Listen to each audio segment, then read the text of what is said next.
Back again this week, not with the money moves because we've changed our name to Prosper in the Kingdom. So we're still talking about money and some other stuff too. So hello, Wendy Lee. How are you doing today?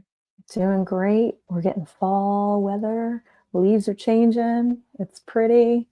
And ready to talk today about a fun subject.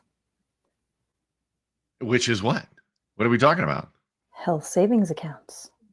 Health savings accounts. Good Yeah. deal. So we're going to talk about the hidden gem of building wealth, often overlooked, especially, self-employed folks. And you don't necessarily have to be self-employed if you have a side business or something like that. But, if you have your insurance through companies or corporate benefits, it's a little more challenging. But this is a big window of opportunity for self-employed people. hmm And so let's just jump right in. What is a health savings account? It's not a flexible savings account like the FSA, which a lot of you know about, or excuse me, flexible spending account. But an HSA is designed to allow you to put away some pre-tax money for health costs. Yeah. And I've done that before in the past. And I don't know, have you ever had an HSA, Wendy? I did in my well, I guess it would have been around, I was around 30 in my corporate days, but it was something offered through my company. I think it was an HSA. It might have been. I don't really Mhm. know because I wasn't educated back then. But I think Yeah. I did for like a year. Okay.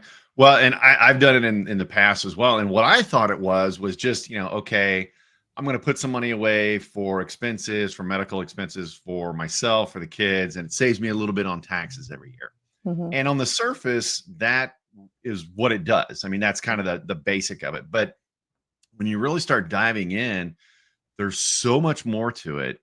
And we're going to go through some of those benefits today and why if you have a deductible on your health insurance, it's a high cost plan, hmm you should definitely take a look at this. So the first one is really the tax advantages. So the HSA offers three big tax breaks, three big benefits. hmm It's that time of year, folks. Sorry, my throat's like ah.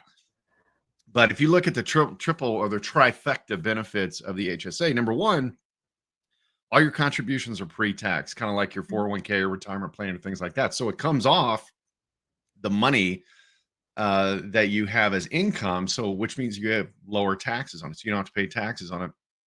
Earnings in this account, and this is key, and we're going to talk a little bit more about this. Earning this in this account grows tax-free as well. And the withdrawals for qualified medical expenses um, are tax-free. They're not taxed.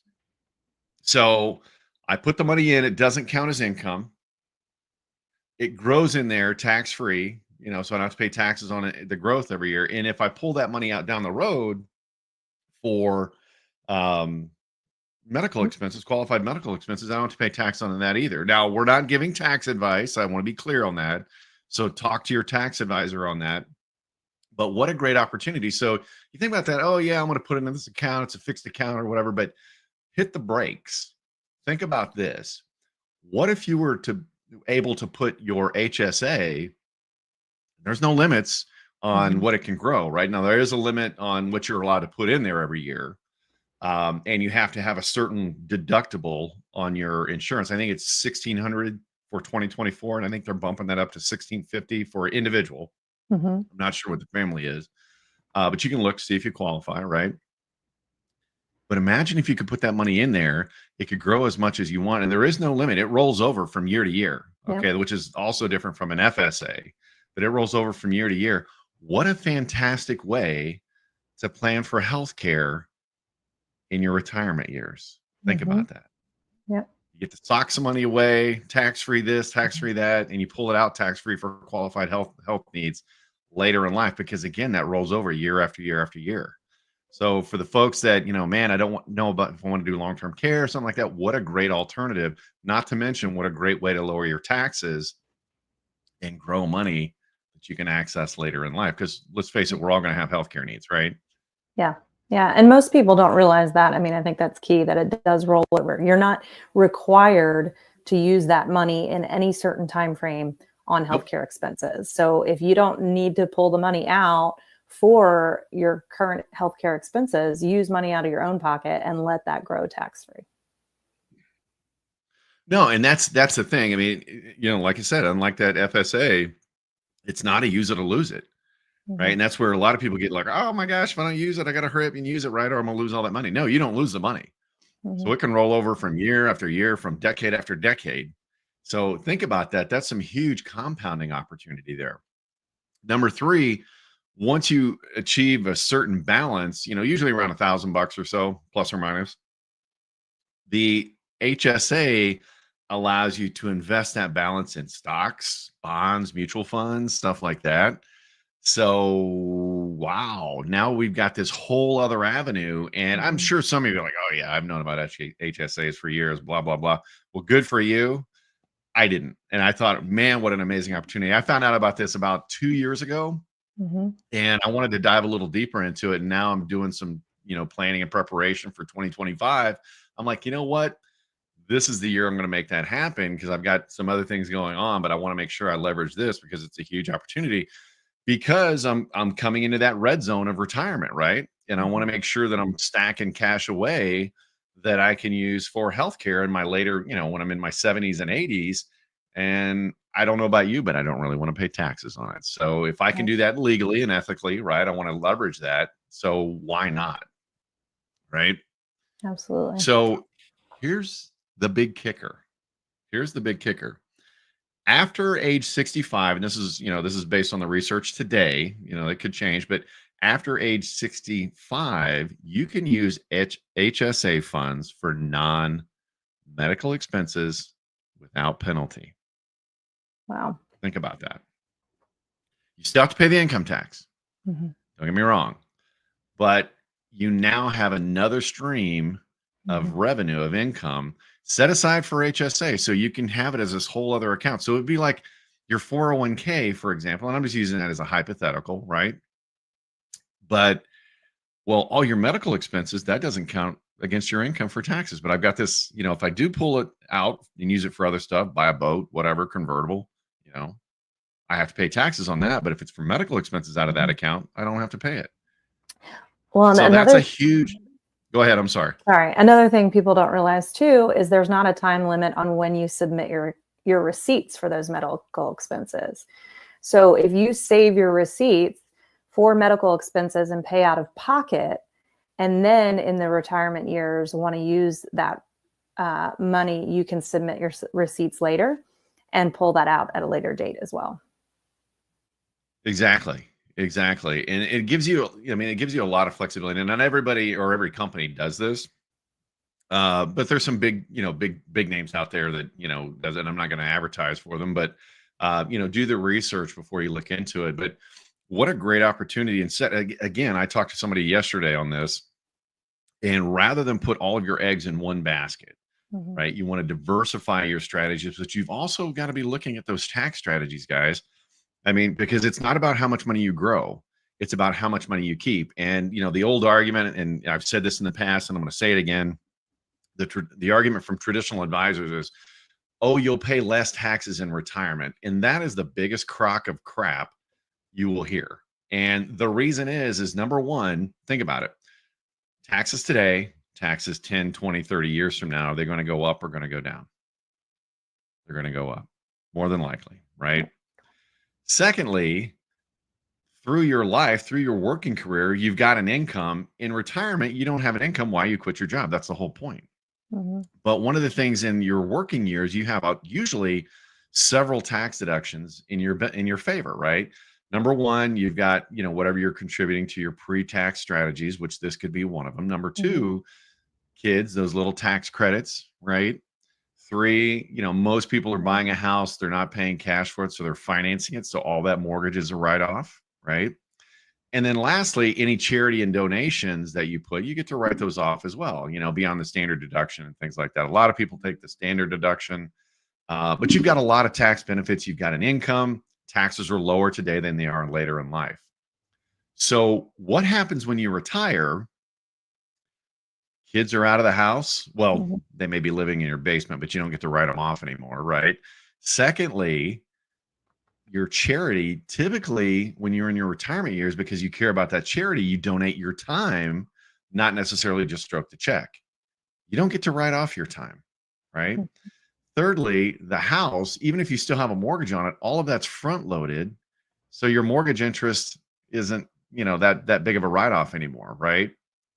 Or your house is paid off and you don't have anything at all. And you're not contributing to any pre-tax retirement accounts because you're retired. Right. So the only thing you have left really is that standard deduction. I think right now it's about 20 to 25,000 somewhere in there. I'd have to look it up, but that's not much to live on. I mean, you look at inflation and things like that. So the HSA comes in to save the day, because here's the reality of it, folks. We're going to have medical expenses. You still got your, deductibles. You've still got your outside of, your network or costs, whatever, the case may be, your out-of-pocket expenses. And that HSA can come in and save the day from that aspect, because you've now got all this money set aside that's tax-free. So you don't have to pay taxes on it in retirement. So again, looking at how can I keep more of that? And it gives you a lot of flexibility, because it's not just medical expenses. You can use it for dental care, for vision care, for prescriptions. And it gives you a lot of flexibility in doing it. And if you can't use it and you're in retirement after age 65, guess what? You still have access to it to supplement your income. Now, that portion, like I said, is taxable. Yep. But what a great opportunity. I don't know. When I saw this a couple years ago, I bought a book on it. And I'm like, this is amazing. Yeah. And I asked the question, why don't they teach us this stuff in school? Exactly. Why not? I know you rarely ever hear about HSAs. And it was actually a book that was in your library, John, that I read about HSAs. And I was like, wait a minute. And that was the thing that blew my mind, is you don't have to turn in your receipts right away. So you can get that tax-free withdrawal later. And yeah, it's just another place to grow your money tax-free, many times be able to pull it out tax-free, and diversify that strategy. And like you said, have it available for medical expenses. And, I'm interested to see what happens too, now that with the Make America Healthy Again movement. Oh my gosh. Maybe I know a lot of you are in mourning because of the election results. I am not. Me either. Oh, and so especially, man, the powerhouse connection with RFK Jr. and Donald Trump. I'm really excited. I mean, one of the first tweets RFK Jr. put out was, taking away basically the regulation that the pharmaceutical companies have and the FDA on stopping us from using, psychedelics and treatment and peptides and all these different therapies that are out there and available that are more natural and not, patented. And so I wonder what that'll do with the HSAs, if we'll be allowed to use those for more supplemental and holistic medicine, which would be huge for a lot of people. Because I know, like, for my family specifically, we have a daughter with, I have a daughter with special needs. And, when I think about her care right now, we can't do holistic anything and have it covered. And so with an HSA and with, new people in charge, maybe that'll be an option.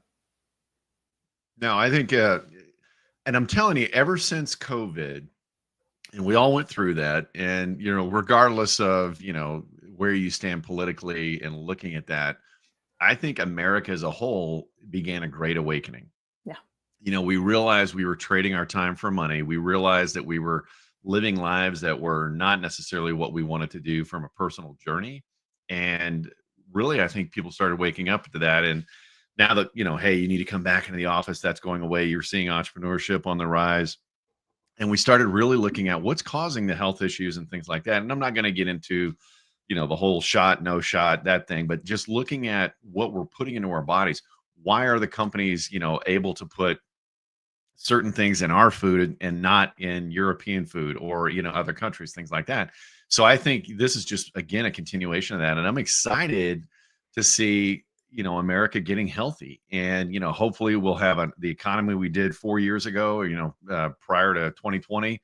And people are going to be, getting healthy on top of it. So I'm excited about it. again, that's the whole point of this show, is to help you become healthy, wealthy, and wise, right? That's right. Teaching you guys about money, talking about health strategies and stuff like that. But, join us in this journey. I would ask that you guys give us a like and some love. Now, we've got a little bit of a transition. So, I'm really sad to announce that our producer and editor suddenly passed away at the end of October. It was unexpected. Janice was, vibrant, full of life at 51. And, I don't want to go into the details, but she's no longer with us. Strong Christian lady. And so we all know where she's at, and she's probably smiling, having a great time right now. But it's unfortunate. So keep her family in your thoughts and prayers out there. But we're in transition right now, trying to find a new team to work with to get our videos out and our podcast out in a timely fashion. So it's going to be a bumpy couple of weeks, but you can always find us here on YouTube. But the podcast and things like that, we're going to be pushing those out.